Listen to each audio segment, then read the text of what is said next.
second. How likely is it that the Senate will just rubber stamp the CEA? Is this a position that they give wide latitude to the president for, or could you see a potential fight along the lines of Peter Diamond waiting for Alan Krueger when his nomination formally gets sent down to the Hill?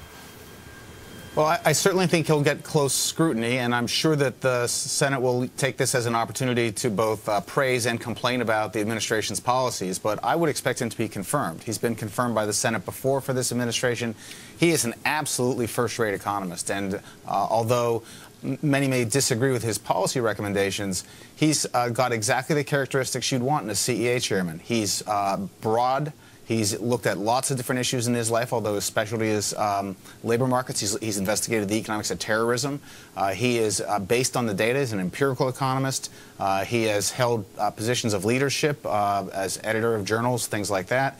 And he's quite articulate. And in the end, a big part of the CEA's job is, as you mentioned, selling their ideas inside the West Wing and more broadly. And so, you know, this is the portfolio that he's got, and he's got the right characteristics to fill it. Now, Tim Geithner is the only original member of the Obama economic team to still remain in office. So how important is it that perhaps Alan Krueger and Tim Geithner are allies here? Well, I think the most important thing is that the president perceive him as an ally. The importance of the CEA has waxed and waned, as Hans mentioned, and it's largely due to the fact that the president has to have a relationship with the CEA chairman. You're as important as the president makes you at the CEA. Austin Goolsbee had been working with President Obama for years. His first job is for Mr. Krueger to, you know, get a close relationship with the president, and having Tim Geithner as an ally will help. So what can he do that Christina Romer and Austin Goolsbee were unable to do in that office? In the end, the things he can do will be to get the president to take steps toward a far more broad and differently focused jobs agenda. Christina Romer, in the end, ran a very conventional Keynesian playbook. It's politically infeasible that they do that again. So they're going to need someone with some creativity. Alan has that, and come up with some proposals that look different, feel different, and have a chance to fly politically. And Hans Nichols, the president somewhat gestured towards some of those maybe more creative solutions that we might be hearing from him in that speech that we're expecting September 5th, gesturing towards jobs for construction workers. Is that a nod towards an infrastructure bank? Also saying he wants to focus on small businesses and helping them get back to work. What do we know?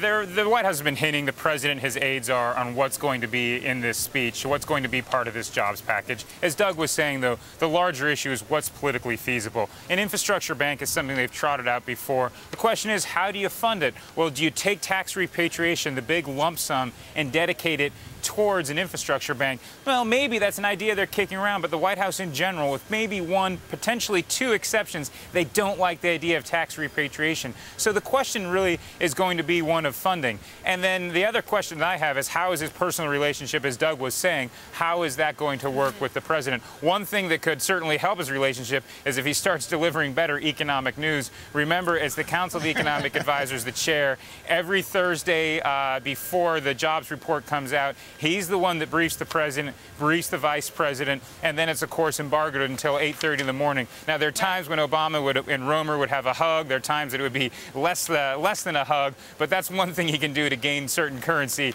with the president in that egg-shaped room that he sits in. Well, we do know Krueger told Bloomberg just a few weeks ago he is in favor of business tax credits to get people to hire. Along with infrastructure spending. I think he'll bring some ideas, and among the things he's studied in his career is the economics of education and the importance of skills and human capital. That's been a big part of the president's agenda with Arnie Duncan, and so there are places where his natural instincts are going to align with efforts already underway in the administration. If he can pull that into the jobs focus, he'll be very successful. We're going to leave it there, and I just got an email from the Republican National Committee already issuing some criticisms there of the nominee to head the CEA, so perhaps ignoring that call to put politics aside for the moment.